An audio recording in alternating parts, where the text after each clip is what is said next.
Good morning. Thank you all for joining us today, virtually at least.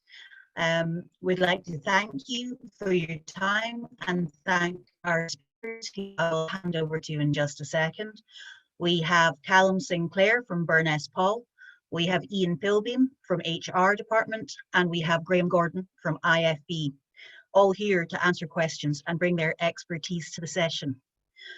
Why we asked everybody to join us today was to talk about a number of things we think will be of interest, but also to recognise that we are in an unprecedented situation. But we are, as an industry, I think, working together to find solutions. Collaboration has never been more important, and using a medium like this, we can share knowledge, solutions, ideas, and information to make it a little bit easier. We can also share all of those things, though, to help and support Scotland as a nation through the coming weeks and months. Digital is more critical than ever before as we all work remotely, as we look at how we can help people. Inclusion and digital are going to drive so much of what we do. At the end of the session, after Q&A, we will open the floor to all of you to give us ideas on what you need, but also please give us ideas on what we can all collectively do to help and support people and the government through the next few weeks. We do want you to tell us what you need, who you want to hear from, how we can build resources for our members and the wider business community to help through the current situation. As a start, we're launching our hub on Friday to bring together examples of innovation, altruism, and solutions to help. We have also been talking to the Scottish Government and offered to act as a channel for them directly to our ecosystem to help find companies that can help with infrastructure, with digital inclusion, with data analytics, with anything that might be able to help and support us at the moment. Partnership, we believe, has never been more important. We do believe Scotland is resilient. We do believe we are innovative. And what are we going to do next? We are going to launch a series of targeted webinars, podcasts, and virtual events, and this is the first. We are working with leaders and innovators, specialists, right across our industry and industries that we think can add value. And we will keep you up to date on all of the other key areas too. We do want to focus on what it is you want and need, but we also want to bring together some fantastic companies, organizations, and thinkers to help us work out what we can all do next. Without further ado, I am going to hand over to our first speaker today. We will do Q&A at the end, so please have a think about what you'd like to ask each of them. And as I said, right at the end, we will open the floor to ideas and questions about what you would like to do next. So do put your hand up and we will make sure that everybody gets a chance to be heard. But Callum, if I could hand it over to you.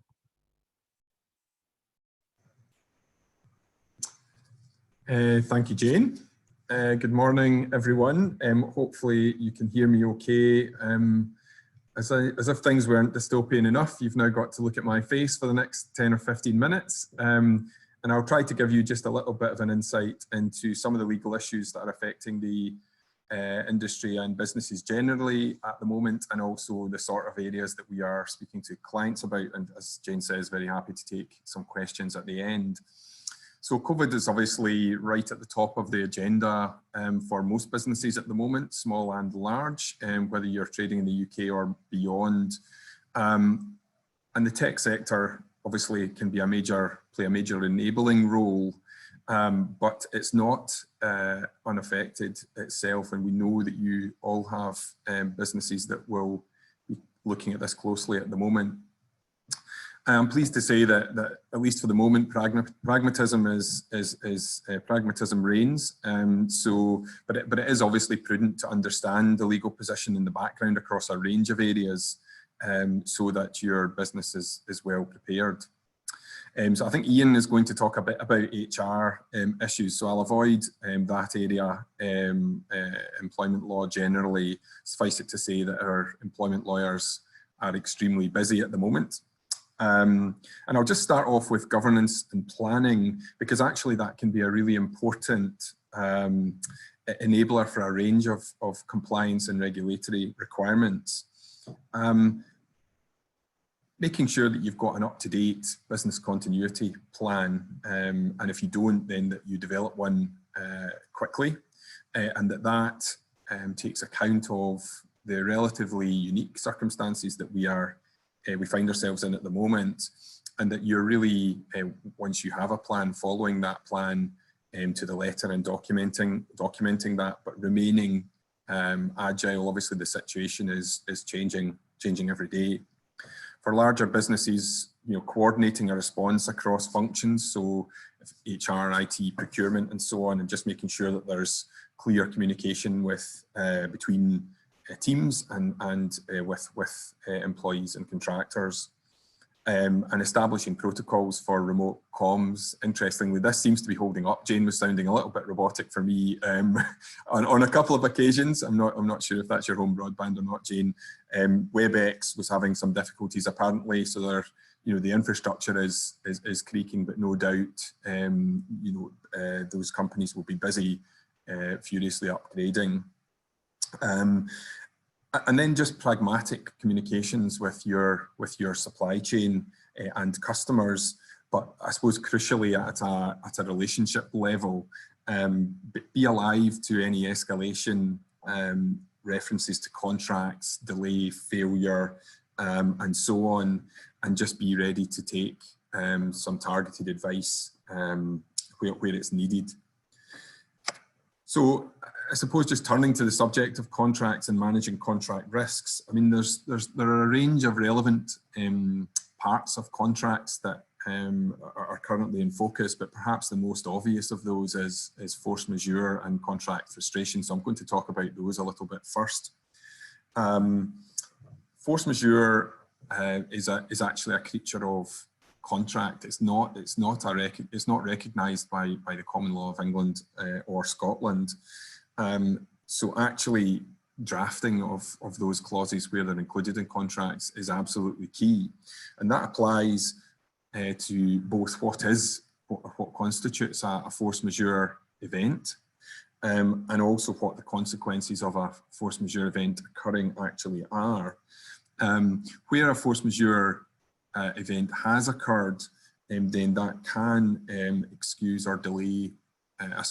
delay or non-performance by a party of its contract obligations in circumstances where that's due to events beyond its reasonable control, subject to some other conditions that I'll talk about in a moment. So, it's important to understand both what those events might be and what consequences are. Events beyond reasonable control is often how that it is defined in contracts, and sometimes non-exhaustively by reference to a variety of different events,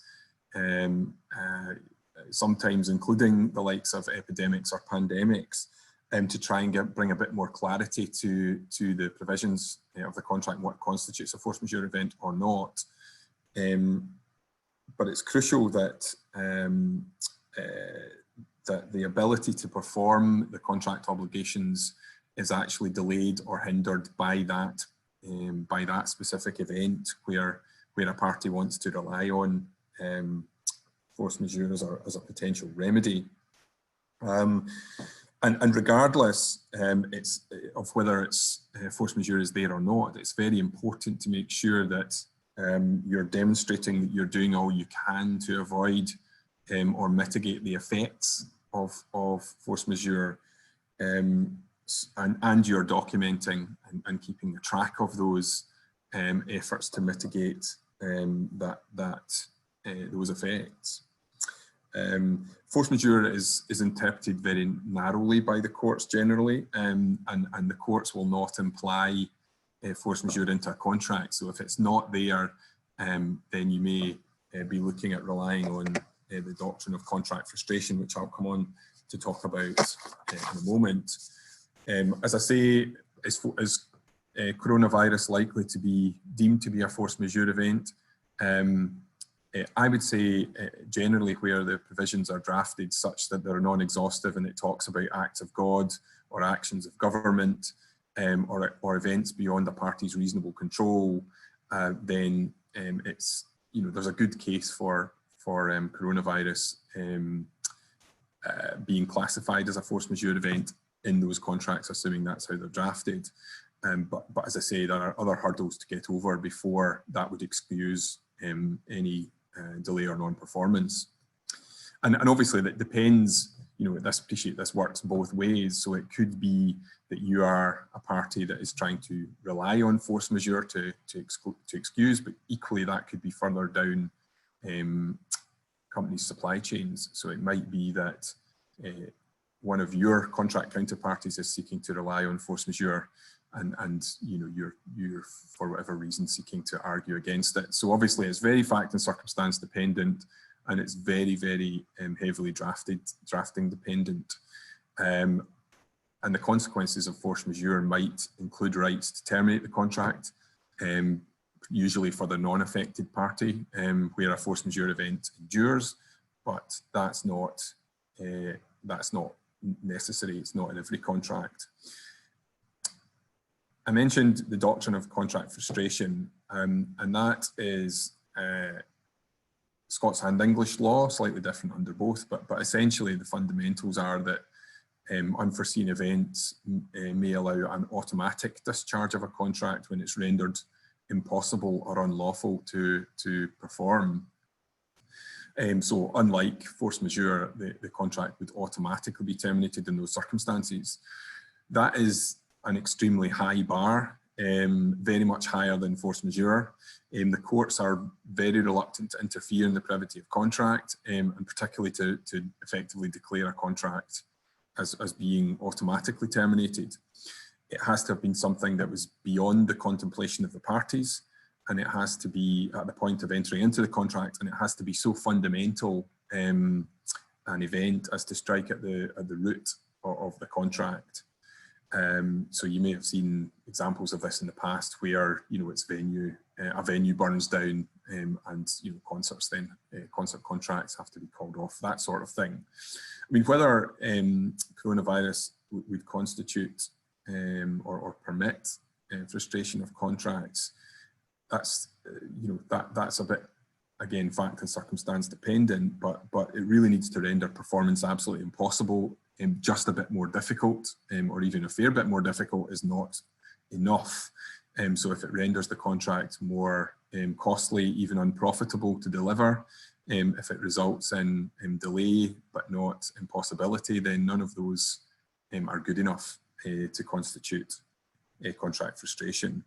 So really legal advice in those circumstances for key contracts is pretty essential, either where you are seeking to rely on force majeure or frustration, or another party is one of your contract counterparties is seeking to rely on it to your detriment. And a wrong assertion of frustration or force majeure can be very damaging. It can result in anticipatory or repudiatory breach claims, which would go to my disputes colleagues, and potentially result in damages. So again, legal advice is essential in those circumstances. But I suppose the overarching message, really, where it comes to these things, is that we're all in the same boat at the moment. Everybody is. There are very few, if any, of us that are unaffected by what's going on at the moment. So a degree of commercial pragmatism where that is possible is obviously welcome on all sides. And unless there's a very serious impact to the business or potentially an existential threat, then it might be that the parties are able to work through what are hopefully relatively few weeks and months. Turning now to other contracts, the other contract terms that might be relevant. The likes of termination rights. So again, this very much depends on whether parties are seeking to get out of contracts or are seeking to prevent others from getting out of contracts. But termination rights are obviously relevant. Those which might be most relevant in these circumstances, sometimes contracts simply allow for termination for convenience or termination without cause. So there's no reason required, and there might be a short notice period, say 30 days or 3 months or something like that. So in certain circumstances, particularly the likes of cloud contracts that are perhaps a bit more flexible in places and allow for switching off and switching on of services, there may be rights of termination for convenience. Insolvency is another one to watch. Some contracts allow for termination for insolvency, but not effectively waiting until a business goes down. They effectively allow some anticipation of insolvency, so where it's non-payment of debts for a prolonged period, and obviously non-payment related termination provisions may be relevant as well. So again, none of this is to say that you're straight in and terminating contracts, but it is to say that having an awareness of potential grounds that you might terminate or that your counterparties might seek to terminate is prudent. The likes of delay and suspension type rights, or liquidated damages, service levels, that sort of thing, can be relevant particularly to IT contracts. So whether there are any rights to suspend obligations in particular circumstances. It's pretty common for IT contracts, for example, to specify unplanned maintenance or unplanned events as a means of relying on some contractual reliefs. So that might be an option, but keeping an eye on whether there are any adverse consequences of that, any damages, or potentially any uptime guarantees, availability, service levels, that sort of thing that you would need to be aware of. Reporting and notification obligations, also important. So that could be just regular provision of particular information, but it could also be things like notification in circumstances where you're serving notice of termination, for example. So making sure that you closely observe any notification obligations. It could be forecasting obligations, it could be other general MI. So making sure that you're satisfying those and continuing to satisfy those, particularly where they're related to things like force majeure. So there may be a notification requirement in order to rely on a force majeure provision in a contract, at the point where the trigger event happens. So again, important to be absolutely aware of when those trigger. And actually, we got a question in this morning from a client around notice where actually the Royal Mail's deliveries have been scaled right back. So if they wanted to serve a notice of termination, were they entitled to rely on other means where recorded delivery mail was specified as a means of as the only means of termination notice. So again, it's just being aware that we are in slightly uncharted waters at the moment, and we're trying to be as dynamic and helpful as we can be in the circumstances, but there are still some question marks over just how this will play out. I suppose just picking up on one or two others, change in law clauses. I mean, obviously the government is making daily announcements at the moment, and there are changes in law that have been rushed through occasionally in contracts. Those can be cost impacting, and how that cost and risk is split between the parties can be relevant and worth being aware of. Sometimes that's split between general changes in law which affect all of us, or affect an industry generally, and special changes in law which are particularly impacting on the contract or one particular industry.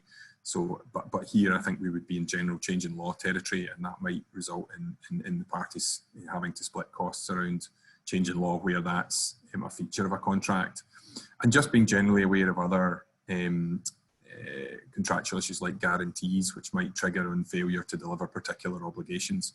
So I suppose the overarching message really is having an awareness of your contract estate, particularly your key contracts with suppliers and customers, just understanding your rights and remedies, and understanding the counterparty's rights and remedies, and just doing what you can to perform contracts to mitigate any impacts from coronavirus-related delay, to document the actions that you're taking to make sure that you have a log of effectively evidence that you have been attempting to mitigate and doing what you can to mitigate the impacts, because that could become relevant in if matters do escalate. Making sure you're taking early advice if things do escalate, and keeping an eye on key customers and suppliers, financial health, and just making sure that comms are kept pragmatic where possible, but to the extent that they do delve into areas of contract, or where contracts are starting to be quoted, then making sure that appropriate advice is taken. I'm just going to cover two brief other areas before we move on. Very briefly, data protection. The ICO has issued guidance over the past few days, I think 12th of March, saying that declaring itself as a pragmatic regulator, so recognising that there are major public health interests at play at the moment. So, for example, identifying someone as a carrier of coronavirus, which involves processing of sensitive personal data, will be treated reasonably and in context for the purposes of any regulatory action or enforcement action. But there's a very clear message from the ICO that that's not an excuse for wholesale non-compliance, and it's still important to ensure in respect of personal data that there's the obligations of data minimization, lawful basis, and appropriate technical and organizational and security measures being observed are as important as ever. Particularly given the recent stories in the press around cyber attacks and hackers taking advantage of vulnerable groups and really taking advantage of what's going on at the moment with coronavirus. The last point I wanted to make is around insurance. I am a big fat lawyerly disclaimer. I'm not an insurance expert. We do have them here at Burness Paull, but I suppose really just a couple of observations. I mean, it is important to review your existing insurance cover to just understand the extent of that. So it might be business interruption cover, it might be events cover, it might be credit insurance, but just really understanding, maybe perhaps speaking to your broker and just understanding the extent to which insurance is a route, and when policies might respond, and what level of cover you might be carrying, because that is a question, I have to say, mostly in the context of events cancellation at the moment, that we're seeing a lot of, and my insurance colleague who leads that team is exceptionally busy in that area. I guess that the observation from him, I think, had been that pandemic is very often a bolt-on. It's not a standard feature of many insurance policies. So quite often there is that there is not cover for the current situation. But if there is, and you may well have paid extra for that, then it's important to be aware of that as an option. And obviously, it perhaps goes without saying that the door is now shut on any new insurance policies being granted in respect of coronavirus and COVID pandemic cover. So I think that's all I really wanted to say at the moment. So I'm happy to hand back over to Ian, I think, who's next up on the HR side. And if there's any questions, I'm very happy to take those at the end. Callum, thank you very much for that. We are going to hand over now to Ian from HR department. Ian, over to you. Okay, hello everyone, even those of you in pajamas and onesies. I'm Ian Pilbeam from the HR department. I've been doing HR for 30 years and I've never seen anything like this. Neither have the many SMEs that we support up and down the country with outsourced HR and health and safety. We're getting millions of questions right now. The slides for the webinar, I'm going to put a slide deck up in a minute. The slides for this webinar were done on Friday. Many of the answers have already changed, and they'll change again when the government finally makes decisions on how to support the workforce challenge that comes from all of this. Disappointingly, nothing that the Chancellor said last night changed any of my answers for this webinar, although he indicated that more plans are on the way following urgent discussions with the trade unions this week. You'll find on my last slide the URL for our regularly updated FAQs. They're being updated as I speak because the coronavirus bill was issued overnight by government. Please bookmark that link, those FAQs. Please link in with me if you haven't already. I'm sticking a lot of stuff out on LinkedIn, and of course get in touch if you have any special or specific needs. So I'm just going to share the slide deck with you now. Hopefully everybody can see that. Jane, could you just nod if everybody can see that as far as you're aware? Great, thank you. So here's some general advice first of all. As a general rule, employers should do the following. Keep communication flowing with your team. This is an ever-changing situation, so it's important to keep talking about the actions you are taking. Have an open door policy for any concerns you may have. Review and update all your employee contact numbers and emergency contact details if you haven't already. Know where your staff are travelling to and returning from, or indeed whether they're stuck somewhere overseas. And this applies to both business travel and holiday travel. Keep up to date with government advice about the self-isolation and quarantine requirements. Think about any planned business travel and question whether it's essential. Have a home working policy. Have a business continuity plan, and keep employees thinking pragmatically and have plenty of what-if conversations as this situation develops. So here are some of the commonly asked questions that we're receiving at the HR department in the last few days. I'm just going to rattle through the answers for these for you based on our current understanding. So the first one is, what if I think an employee isn't genuinely required to self-isolate? Our advice on this right now is that you've got to trust your employees. If they're telling you that they meet the criteria for self-isolation, then they meet the criteria for self-isolation. If you have evidence to the contrary, so if you see them out and about, for example, then let's deal with that fact then. The fact that most small employers, which are our clients, pay SSP is currently a huge disincentive to people taking the mickey anyway. What if my employees are worried about their colleagues not being hygienic? So as an employer, please remind your people every now and again and provide what you can in the way of tissues and hand sanitizer. There, of course, we're all being reminded about this on the news, on the TV, by other employees at work.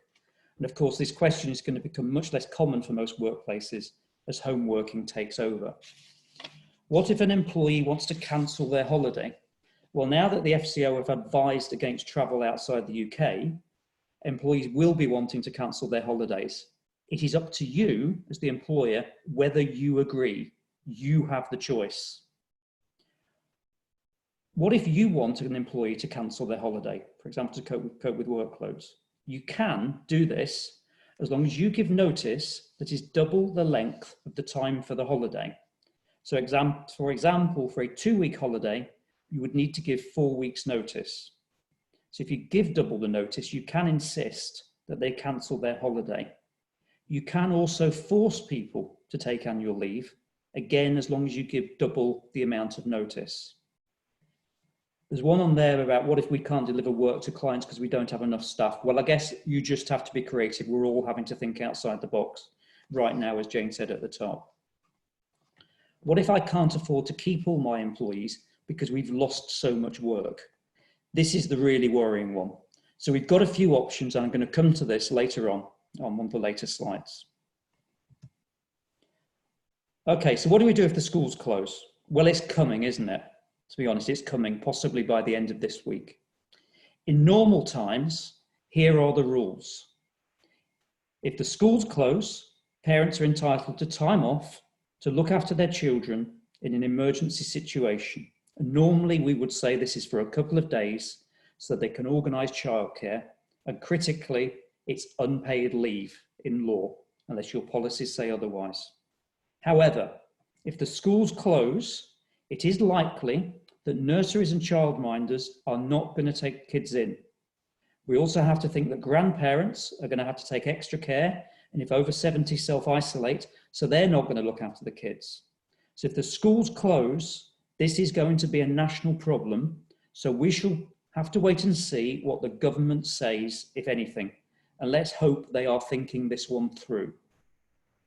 Now, there's a huge difference between just being at home when you've got 15-year-old kids who can look after themselves and between trying to work from home with toddlers running around wanting your constant attention. So I would have open and honest conversations with your employees now about what they can do and what your expectations are. This is not business as normal with all the goodwill in the world. Okay, some questions about pay.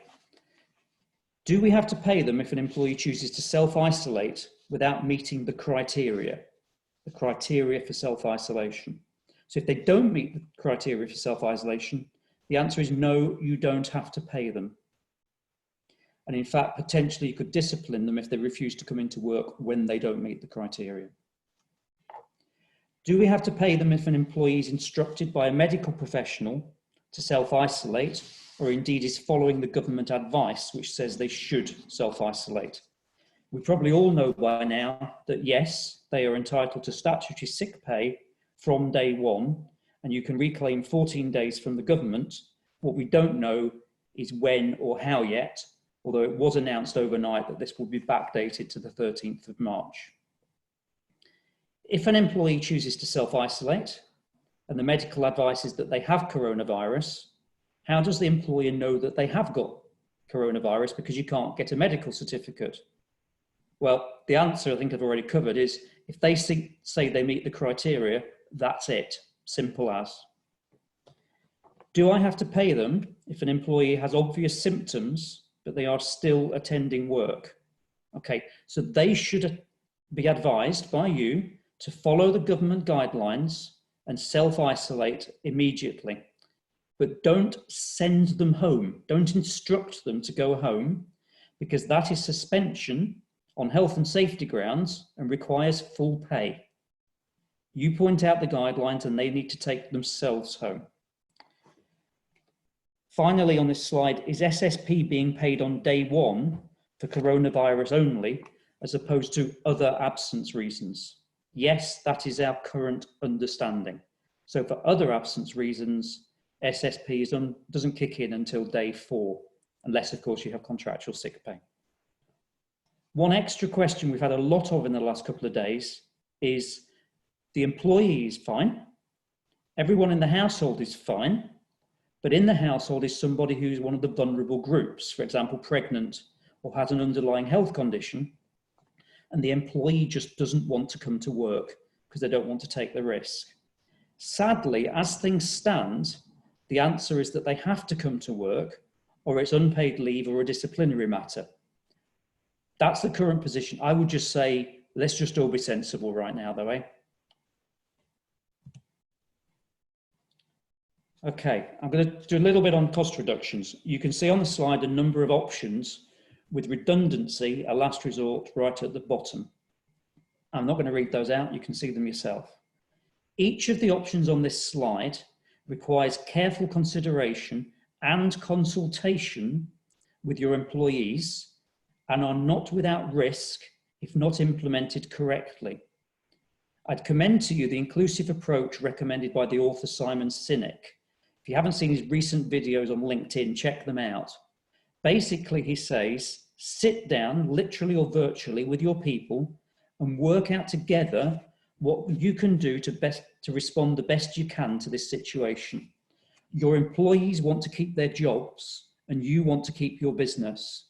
They might just agree to things right now that you don't expect because they will struggle to get another job. And we're finding that right now, people are agreeing to pay cuts, hours reductions that they would not have done a week ago because they want to keep their jobs. Now, a key point with these bullet points, you can only impose something if the employment contract allows you to do so. So please check your contracts and take advice. If the contract doesn't explicitly allow it, you need agreement. Also remember, that redundancy will cost you for anyone with more than 2 years service, and layoffs, which I'll come to, might cost you. We don't know yet what measures the government will announce in the next few days. For some businesses, waiting might be too late, but if you can plan now, so plan now and decide later when we know more, please do. Also, employees are more likely to agree to unilateral changes once more support measures are made public. So for example, we know about the mortgage support. We believe from what the government is saying this morning, they're going to announce support on rent imminently. So layoff, we're starting to hear about layoff. What is layoff? Layoff is a bit like a temporary redundancy. You can only do it when it's written into the contract. So when there's an express clause in your contracts of employment. In essence, it means that the employee stops work. They're entitled to what's called a guarantee payment, which is the princely sum of £29 a day, going up to £30 from 6th April. You pay that, but they can only be paid a maximum of 5 days guarantee payment in a rolling 3-month period. Annual leave continues to accrue at the normal rate. If they are laid off for 4 consecutive weeks or 6 weeks in a rolling 3-week period, the employee is entitled to resign and treat themselves as dismissed on the grounds of redundancy, meaning that they get their statutory, not contractual, but their statutory redundancy payment if they've got 2 or more years service. It is a bit technical, so please get in touch if you are considering this. I think this question is going to be out of date very quickly as home working takes over. But right now, if you've got to close the office to have a deep clean, or whatever your premises are, do we pay the staff if we send them home? Yes. Can we ask them to do other work whilst at home while the premises are being cleaned? Yes, if they can. Can we make them take the time as holiday? Yes, but only if you give double the notice, as I was explaining earlier on. Okay, home working, massive issue. As soon as I come off this call, I'll be posting a blog on home working on my LinkedIn page. Here's some tips from me. First of all, health and safety. Keep it simple. The law hasn't changed on health and safety. You have a duty to take reasonable care to provide a safe place of work and a safe system of work. In practice, just ask the employee to check that it's safe to work from home. And if they say not, ask them why, and then deal with that. That might mean buying them a laptop stand, for example. If it's ultimately not safe, then they shouldn't work from home. Equipment. Almost everybody has a laptop, a printer, and a phone at home.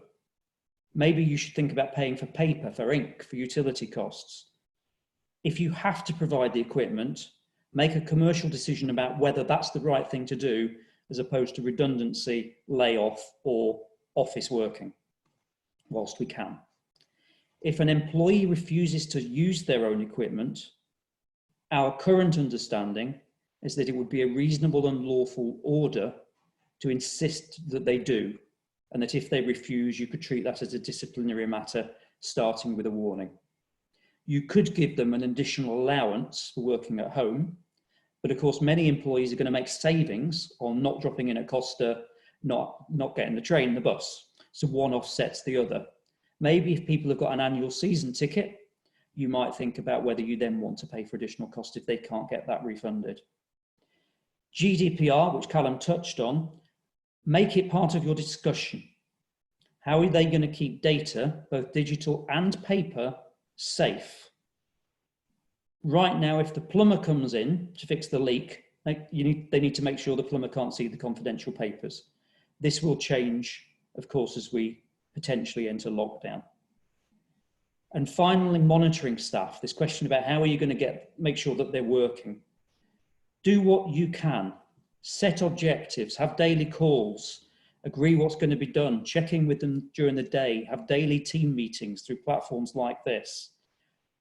We don't think, by and large, people are going to take the mickey. They might need help in learning how to work from home if they've never done so before. But by and large, people want to keep their jobs, and they are less likely to just put their feet up and watch Netflix. So I hope that's very helpful. I know we're going to take questions at the end, and I've been seeing the chat box going wild as I've been talking. There's the link to the FAQs, so please have a look at that. And there's my contact details, and I'm going to pass you back to Jane. If I know how. Or is Heather going to do that? Thank you very much. Can everybody hear me? Jane, can you hear me okay? Okay, fantastic. So after all that exciting stuff from these guys, I'm going to talk about boring old broadband and how you can look after your IT systems and all these other parts and bits and pieces that we're going through there. But really, from my point of view, I'm going to just run through those basics again. I think there's some basic working practices here that we're talking about. That we are, everybody's using the word exceptional, but in real terms, all the rules go out the door. You know, where we're sitting just now, nobody's got a rule book in this one. I'll give you an example. We're a small team. We've invoked contingency planning that allows us to go and have all our teams remote working. Obviously, if they're working from home, we've got to consider health and safety advice from our advisors, completely and utterly not relevant to the current conditions that we operate under. The 3 pages of do you have a 5-wheeled castered chair and do you have a safe lit environment and all these things have to be considered, absolutely have to be considered. So what we did, and I would advise other organisations to do this so, is write your own health and safety home working plan and get the buy-in from your health and safety advisors, your legal department to buy into that. Nobody knows what you want out of your team more than your team and yourself. And trying to adhere to a 36-page health and safety document that covers all these elements right now, if you pardon my French, is just horseshit. It gets in the way of a severe business impact of situation and needs to be treated with respect, because this is all about people. This is the first time that we've had a major epidemic. I suppose all epidemics are major. But it's not comparable to the SARS virus. The SARS virus wasn't an online virus. The SARS virus was pre-cloud, pre-high-speed broadband, pre-home working, pre-mobility at 2003 for a lot of people. We're now right in the middle of everybody's plugged in and connected. 80% of the resources we're probably using as businesses on this chat now are cloud-based. And what we're now doing is we're moving the load from 50, 100, 150 people working in a single location or office-based locations, which have high-speed connectivity, and you're then dispersing these people and your teams to all their home locations, and the pressure completely changes. The pressure changes because you've got a whole heap of people working at home at the same time as somebody's trying to update the PS4, as your Alexa's trying to do something, as your kids are trying to view Netflix. There's considerations there that technically that can be managed but has not been affected before. Full-time working from home for the next 1 to 3 months is something that hasn't been chartered in the scale that it's going to be chartered here. And when you've got places like WeWork closing down, the pressure that puts on home working is even greater. But back to the health and safety point, make sure your teams are safe, make sure, and I agree with the previous points, make sure your teams are agreeable to what you're trying to do here. And what we're trying to do is keep everybody in a job, maintain at full pay, maintain services for our customers, keep everybody safe is the primary, and healthy is the primary part that we're trying to put into this space. So we've got all those tools in place and we've tested them to death and we've prepped them to death, but nothing beats using all these things in anger.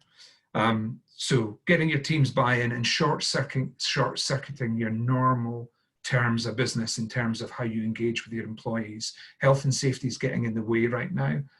And if you've got a good health and safety environment and you've got a good team working on your side who understand what's going on, what the need is and what the communications policy is, you will breeze through this. I'm not saying that push it out the way. I'm not saying push health and safety under a bus, but it needs to be modelled and pushed to the side a little bit for the foreseeable future, because we're probably 2 weeks away from normal working.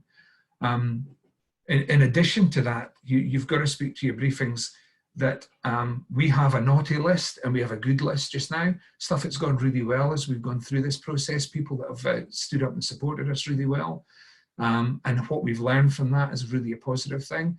But also the naughty list in terms of the insurance companies are using loopholes right now, because this virus that was only discovered on the 17th of November is not detailed in your insurance policy. So therefore you can't make a claim against it. And they're hiding behind that loophole. I think ScotlandIS has a responsibility to its members as we move forward, because individually we're not going to make one jot of difference to the insurance broker industry. But I think ScotlandIS as a trade body should be gathering information from our members so we can lobby as a trade organisation and say to the insurance industry, in general, 99% insurance companies that I've had dealings with so far through our customers or on our behalf have behaved badly. They're behaving unethically, and they're not behaving to the common goodwill that we're being asked to support here. They're defaulting to contract. So like the Football Association, I'm sure there's going to be a whole heap of football clubs with major lawsuits after this event. I'm sure Callum and his team will be pretty busy afterward. But actually the real here and now is we need to gather information so actually we can take action as groups of people and groups of information and groups of industry groups so that we can represent much more heavily moving forward.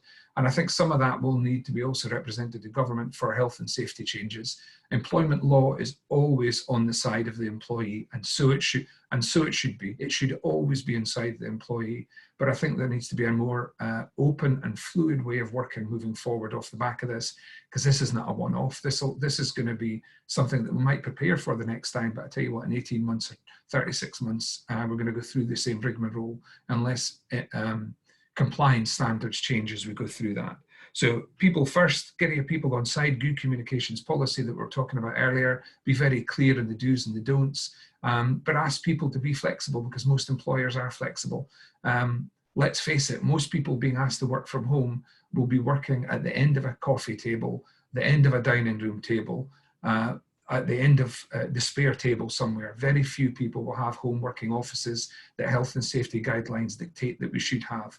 And that's the realism of what we're doing as small, medium and large businesses. And the cost of overcoming that is not the financial one, it's the loss of productivity, but actually it's the risk of keeping people in the same place for too long.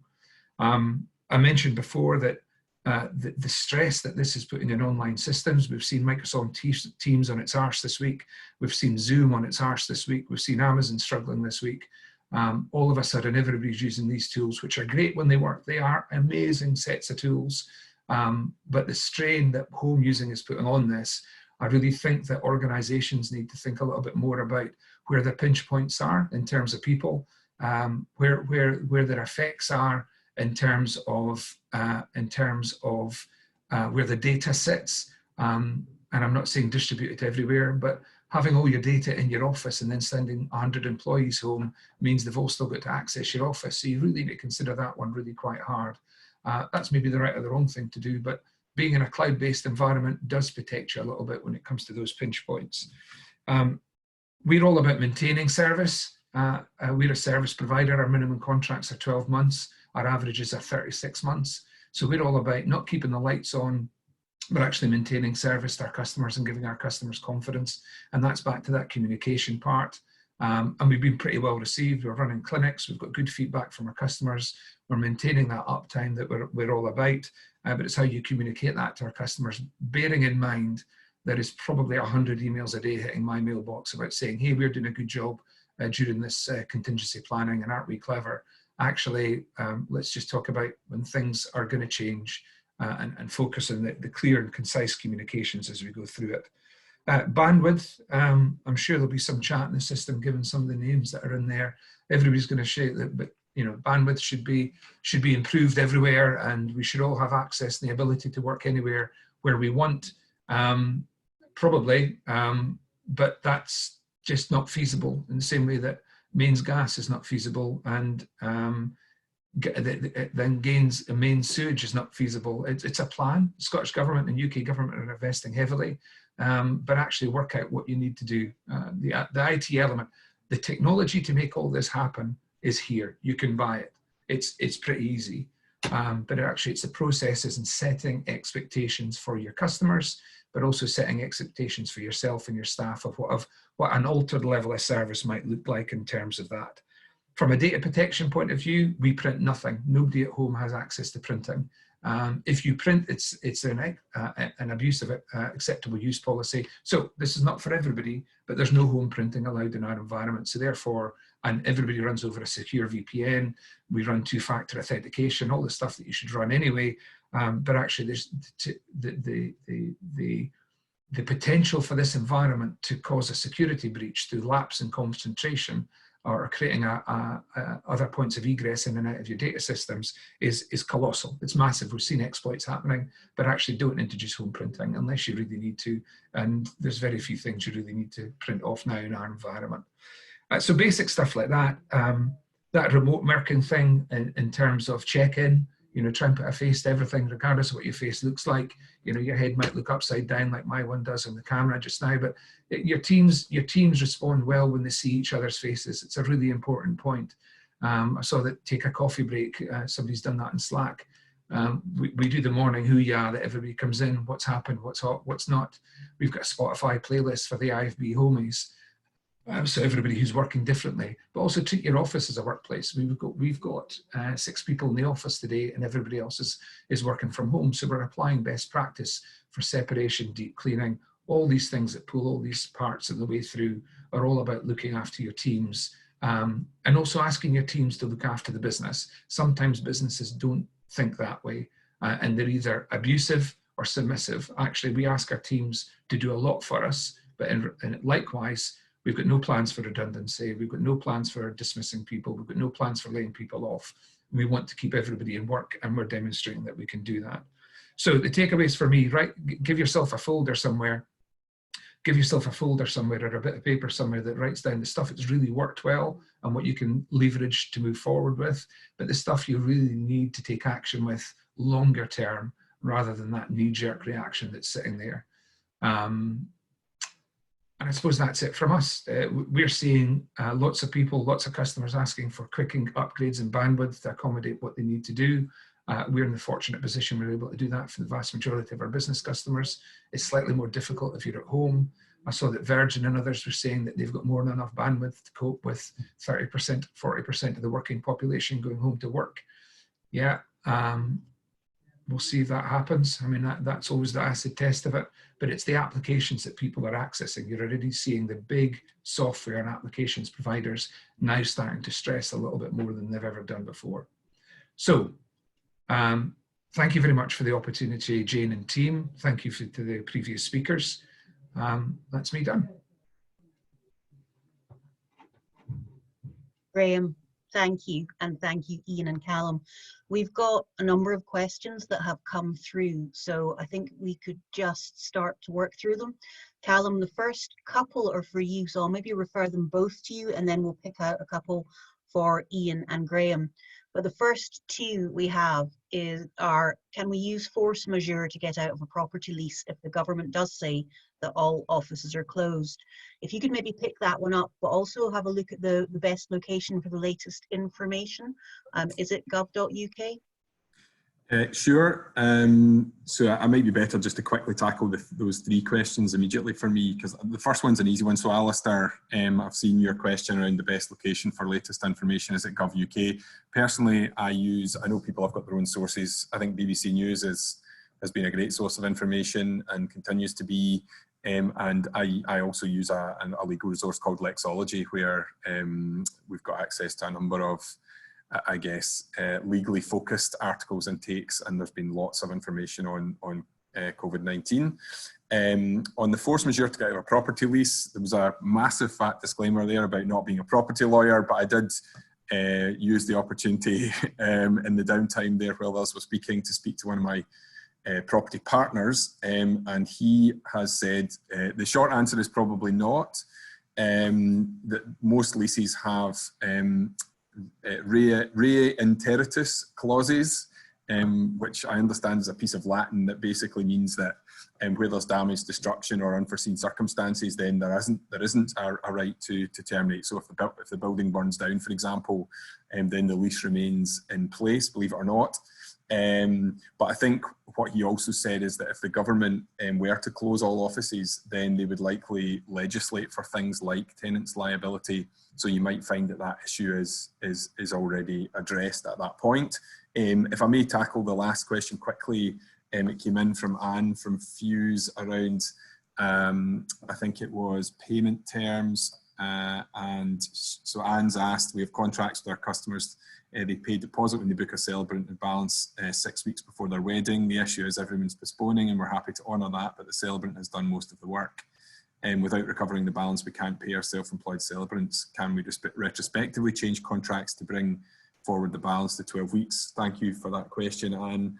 I think the short answer is that depends on what your contract says. Generally speaking, you wouldn't have contracts that allow for unilateral variation of contracts which are already agreed. Although you do see that in terms and conditions from time to time, it can be deemed an unfair term if you're not careful. So generally unilateral alteration of contracts is not the done thing and can be a problem. But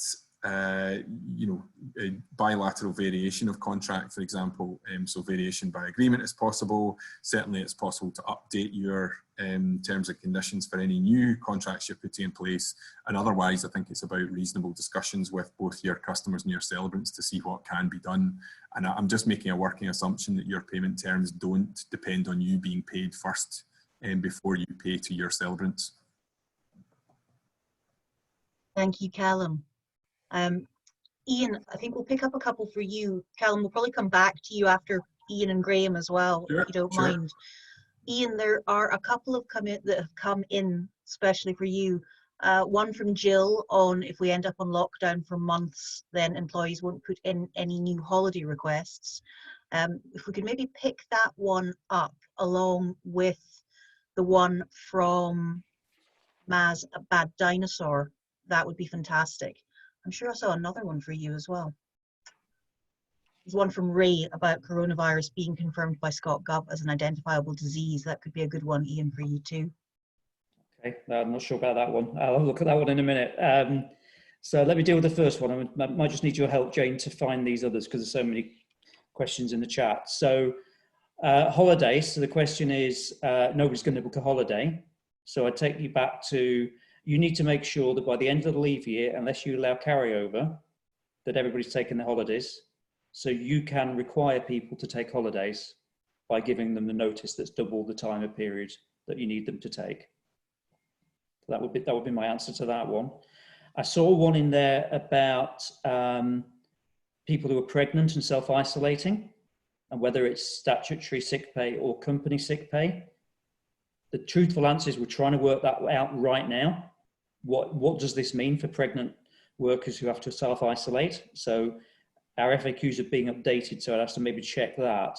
There's a question within that one though about if you've got company sick pay, do you pay SSP or the company sick pay? Our advice, I'm just going through our FAQs as I've got them in front of me, we'd support a decision not to pay company sick pay to those staff who are self-isolating because they're not sick. If they start getting symptoms and become sick themselves, then you could revert to company sick pay to ensure compliance with your employment contracts. You might want to consider declaring to your employees that you will not be paying company sick pay to anyone who is self-isolating where there is the option for management discretion. You might also want to consider withdrawing your company sick pay scheme if the contract allows for it on a temporary basis until this crisis is over. So that's a couple there. What else was there, Jane? Sorry. Taxable allowance, Ian, did you cover that one? Yeah, no, I saw that one. Did a quick Google. So I was fairly sure there is an allowance. There is. So if you Google it, the .gov website has a section.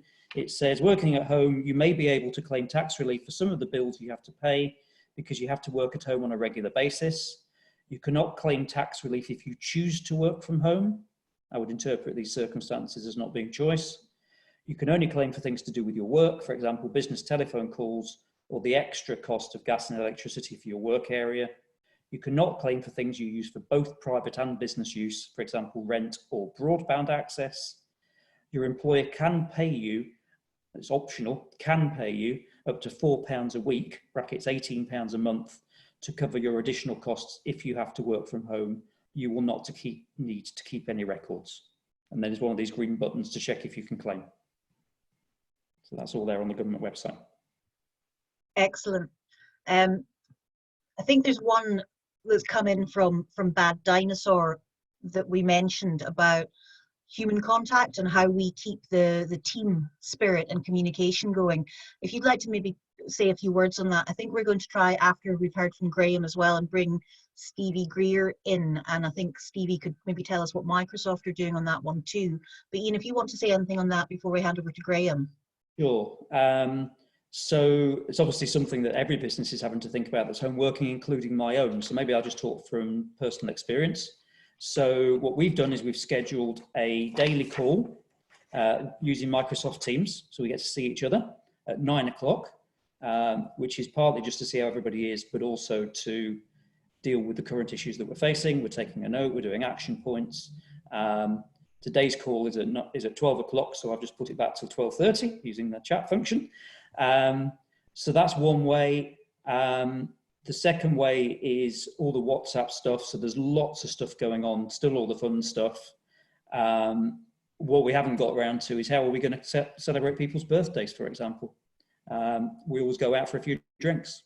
We're probably not going to have to do that for the next couple of birthdays. So again, we'll discuss that as a team and work out what we want to do. So core principle I talked about earlier on, just talk to your people, work it out with them. Thanks, Ian. I think that's really good advice. We're trying to do the same thing. And I think we might pick up a tip or two from Stevie as well. Graham, if I could bring you in now, there are a couple of questions that I think you'll be able to see that have come in. If you want to tackle those ones. Yeah, okay. Let's see. So just off the back of that point, I think there's also, just if I may, look, we have to make the extra effort when people are dispersed as teams to keep those teams together. But you can't force people to like each other. I think we've got to be really careful with that one. You know, in that closed environment, yeah, we need to keep up the business spirit. But if your teams don't socialize with each other, they're not going to socialize with each other on Teams. You know, they're going to fanny around and use it as a distraction, or just not get involved on our behalf. And I know that's not a technical term, but I think there's this oversharing that's going on just now. If I get asked to join another WhatsApp group that is called COVID football team or COVID rugby team, or, you know, Jesus, leave me alone. You know, if you want to speak to me, please just come and speak to me. So we've got to make a little bit more of an effort there. And I think we've got to be real. You know, I think the companies that will struggle with this the most are maybe the startups and maybe the young startups. And what I mean by that is people who are in a startup company who are young, and not that necessarily that the startup's young. So maybe some of us old badgers in the room should make ourselves available just to mentor a little bit online. I know that the guys from New Drafter are on a group that I'm on, and they're great. They're asking for advice all the time, because you can't replace 20 years of experience through reading books in 18 months. So I think there's a little bit of a challenge in there that as much as the hospitality area, and I think, you know, there are going to be key areas that are going to be affected by this, I think the startup community really has a challenge in terms of how they deal with this. And I think percentage-wise, there's going to be a massive attrition rate in the startup community unless we help. So that's maybe something that somebody can take away, that someone could take away off the back of it, as how do we create that mentorship without creating another WhatsApp group, please? But how do we create something that helps us through that space? I think Nick Price's question about nobody allowed to print at home, it says, do not print from home. And that's what we say when we're doing this. It's pretty straightforward. It's an instruction. We've got to rely on human behavior a lot of the time. We're trusting people to take a company laptop and a company mobile phone and have remote access to company systems. And as much as we can lock down as much as we can, they've still got the keys to certain doors. They should not choose to go through those. And one of them is printing from home. It's a pretty simple basic instruction. Do you have a need to print something off? And actually, rather than removing it because it actually causes a whole heap of other issues there, what we're really asking people is just behave properly. You know, good behaviour as you go through this is a really important thing, and it goes lots of ways in that space as well. Again,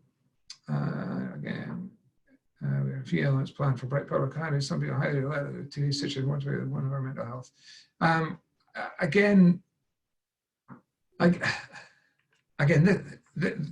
This is actually, for me, this is a lot like Y2K, but actually with an event. This process here is a lot like this pending, you know, what happened in Y2K. There was a massive amount of preparation, a massive amount of planning, and then nothing happened. What we've got here is a massive event with no preparation and no planning. So therefore, we don't know how people are going to react.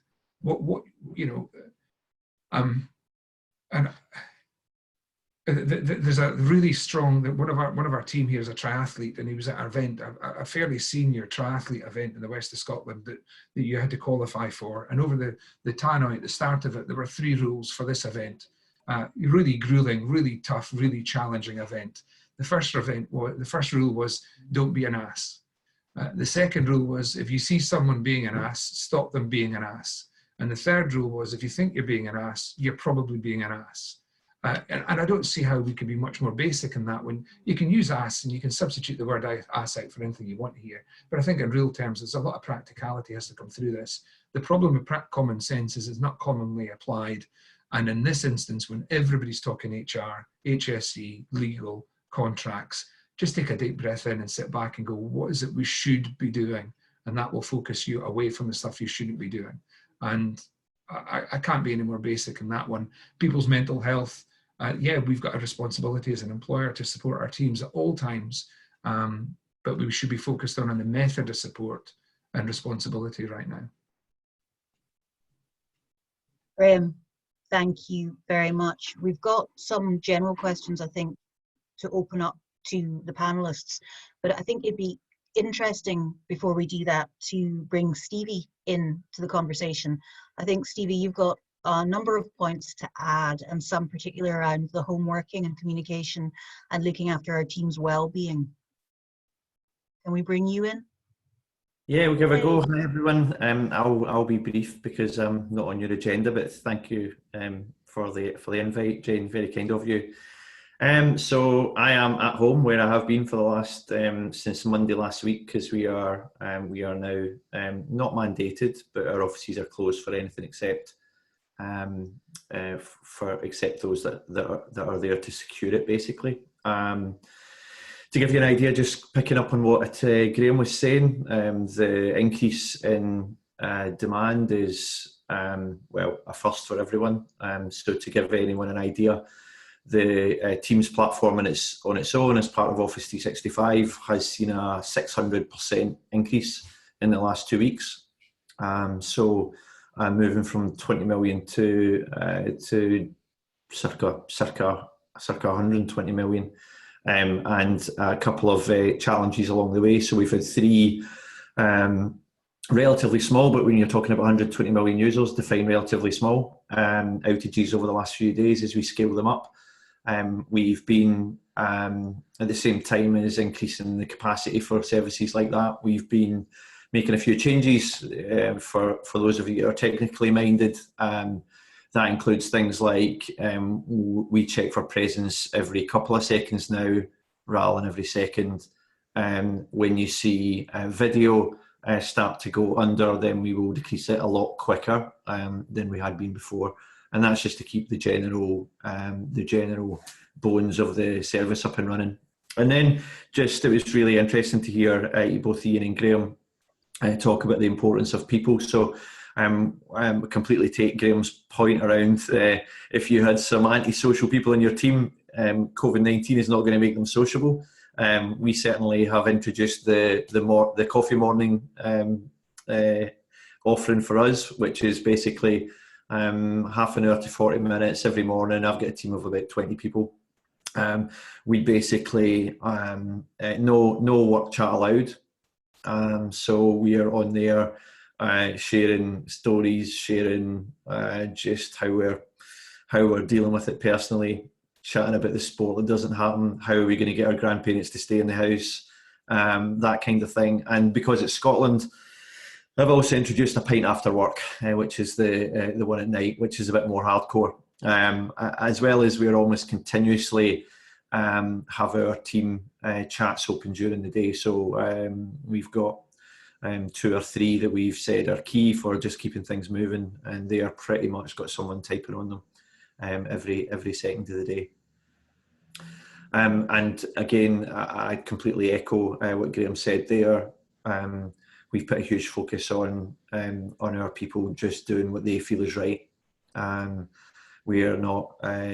We are basically, in terms of national infrastructure, working really closely with the NHS right across the 4 countries to get them to a point where they can collaborate across their entire entities, but also between each other as inter-country cooperation becomes a huge thing in this. So that and then making sure that schools are in shape, because I completely agree, it can only be a matter of time. And there's a plethora of stuff out there on how schools can get started on remote learning across all platforms. And I know there's a lot of work being done with the Glow platform in Scotland and the Hub platform in Wales to get that ship shape for delivering homework and stuff like that. So that's me. Thanks a lot. Stay safe out there, as they would say. Thanks, Jane, for just letting me update on that. Very kind of you. Stevie, thank you very much. Please just stay with us a little bit longer if you don't mind, because I think there are a couple of questions it would be good to get your input on. Ian had a couple of points I think that he was hoping to add to the communication homeworking question. Ian, are you there? Yeah, 4 very quick things. Good practice would be to agree with your people what hours they're going to work. They're working in their bedroom, they might tumble out of bed and slip into working long hours. So actually getting clarity on that, I think, is a good idea. Check in with your people and make sure they're getting their breaks, because again, they're at a different working environment than they're used to. And until we're under complete lockdown, make sure they get some fresh air. I've gone out for a 10-minute walk every day so far. I've never had the time to do it. I've been on the phone while I've been doing it, but at least I've got some fresh air.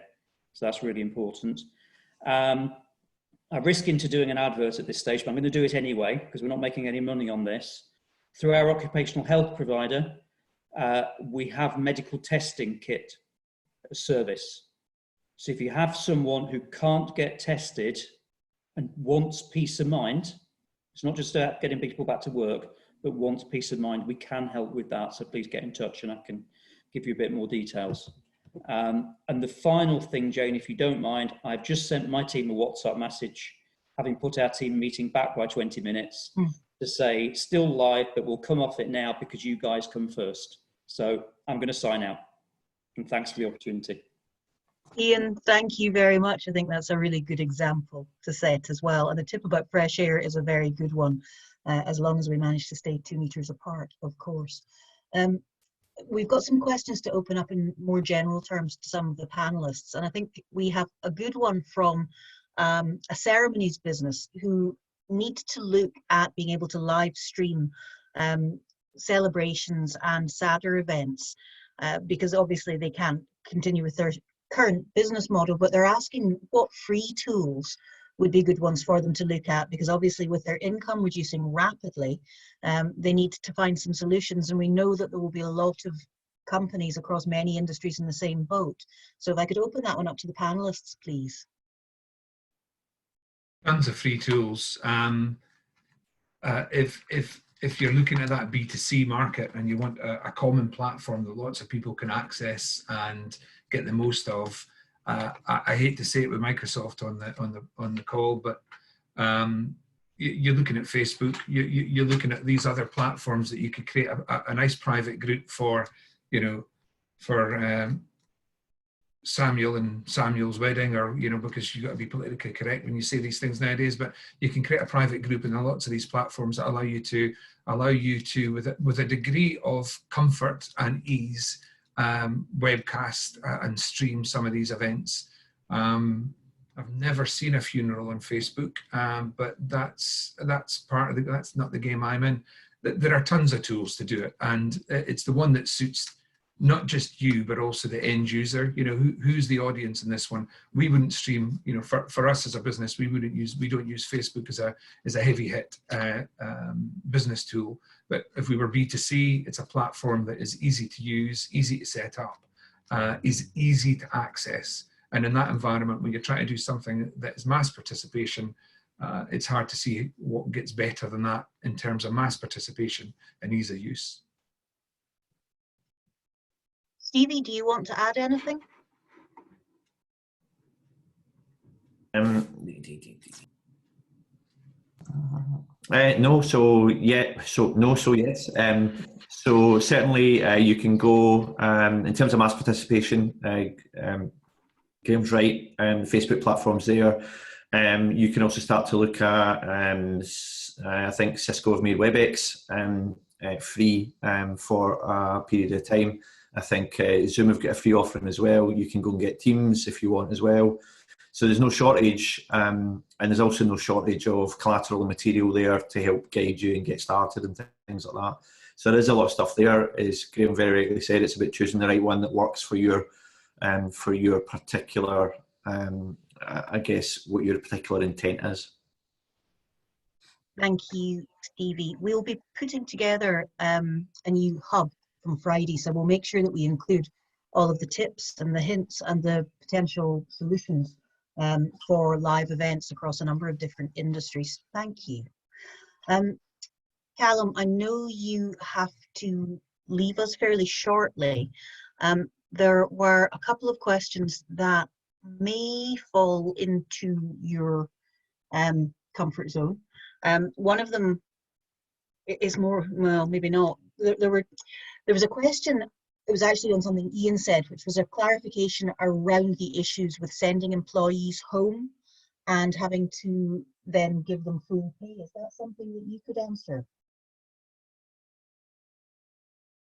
That one's probably more Ian, I'm afraid, or one of my employment colleagues, but I'm very happy to take questions offline if that's helpful.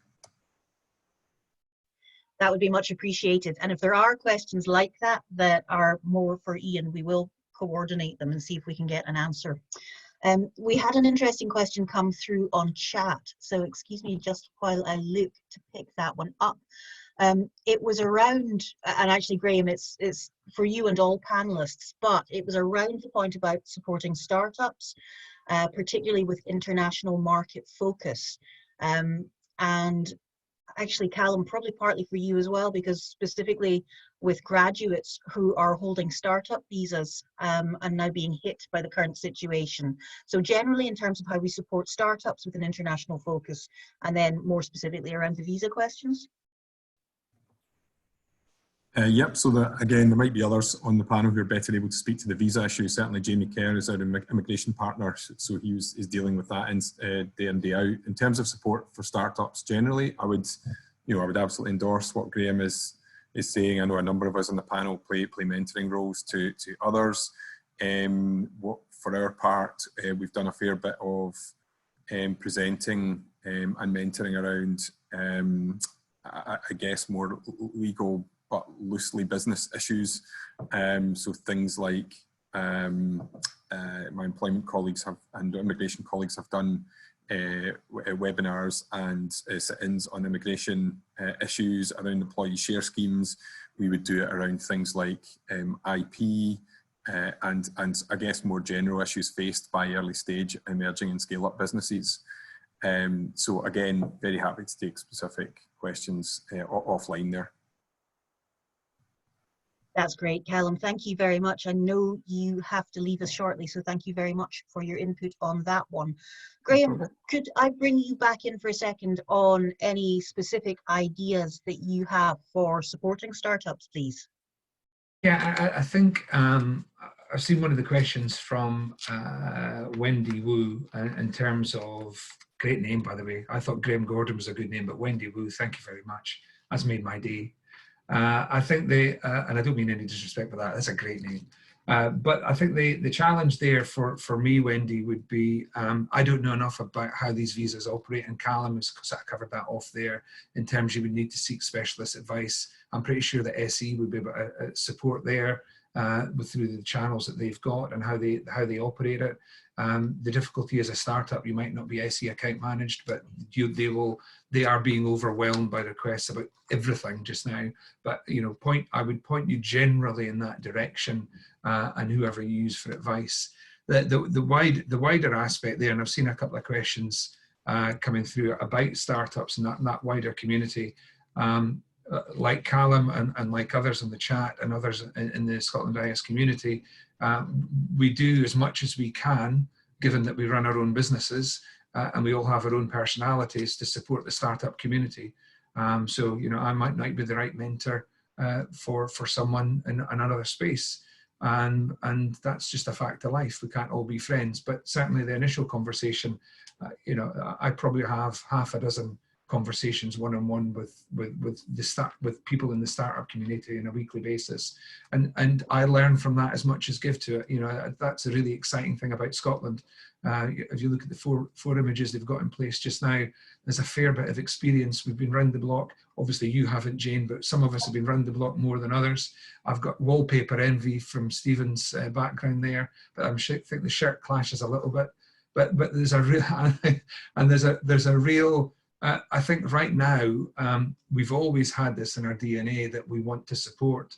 I think that's going to be really concentrated down now. I think that 20-minute cup of coffee will be a 50-minute web chat, could be a 10-minute phone call, but with a lot more action and much more relevance now, because we don't know what's coming ahead for ourselves personally and for our businesses. So selfishly, we've got to put those first. But there's so much giving in the Scottish community just now, and there's so much. There's a breadth and depth of it that ScotlandIS is a good channel to seek that out through. Most of my details are available widely. Use them as you will. Help as best we can. That's all I can offer up there. But it's heartening to see as many people have come on today and as many questions we've had. I think that's a good indication of it. Graham, thank you as always, and thank you for the flattery as well. I'll take that. It's not true, but I'll take it anyway. Our panelists today, as always, have been exceptional. Thank you all. What we would like to do now is put out that open call to everybody that is still with us to ask two questions, really. What can we do for you? What can we do to bring people together, to support you, to coordinate, to act as a channel? And secondly, what do you think that we collectively can do to support digital inclusion, the digital infrastructure, and the sort of initiatives that the Scottish Government are going to be putting in place? Because as we said at the beginning, digital is critical going forward. So if we could open it up, Heather, is it a case of people raising their hands if they would like to speak? Yes, it is.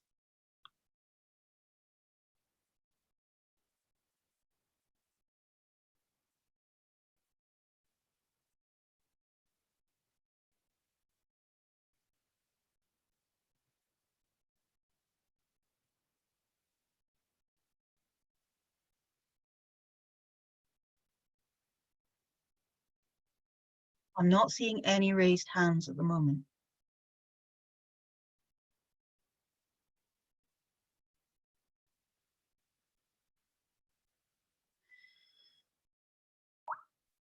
We don't seem to have any hands raised, so I think we can assume that nobody has anything to say, but you can of course email it in afterwards. I'll leave Jane to finish up now. Sorry for the interruption. Thank you. I was actually just looking to see if I'd missed a button or something to check for hands. We have got calls out just now over most of our social media channels and through our website. If you don't want to raise your hand just now, please do get in touch on one of the channels or a good old-fashioned phone or email and let us know what you think we could be doing or you think we should be doing in broader terms. We have Steve from McAnally Recruitment, who I've just unmuted. So Steve, if you have something, please go ahead. Hi guys. I didn't really know what to expect from this webinar, but it has been excellent. I am a startup, so obviously a very anxious moment. I just wondered what people's opinion were of how the recruitment process will work given the current situation. Do you see it as being put on hold for a specific period of time, or do you think that employers would be comfortable hiring someone that they've only met via some, social media webinar type technology? Stevie, I can see you nodding. Is that one you would like to answer? I guess I can speak representatively, but I can only share our experience. So we moved all of our interviewing 100% over to be video based about 3 weeks ago. So we have made active hires in the Scottish market based primarily on Teams interviewing, and we've made a commitment, and obviously this is a luxury that we have of not stopping any. You can imagine the kind of anxiety that someone who's been offered a job but hasn't started yet has in the current climate. So we've been very clear about that in terms of contacting them and saying, look, this is going to be a bit strange for a while, but you shouldn't be worried about that position. And any interviewing that we did have taken place, so this is the time of year when we are looking at early in career in particular, so apprenticeships, interns, graduate apprenticeships, and that programme keeps going, and we do the majority of the hiring on that based on sessions not entirely dissimilar to this. Stevie, thank you very much. We will coordinate around any questions that we've not managed to answer. If people have dropped off from the panel, please do contact us directly. I can see we've had a question coming in about what our community can do for the wider ecosystem. And I think that's a very interesting question. That's one we're trying to shape at the moment. We've got a number of conversations coming up over the next few days with both the Scottish and UK governments. So we will come back to you hopefully with some direct answers on that. If I could just thank all of our panelists again, we really appreciate your input and expertise, and we will be doing this regularly. If you do have ideas, please let us know, contact us and tell us who you'd like to hear from and the kind of thing you'd like to hear. But thank you very much for all joining us today.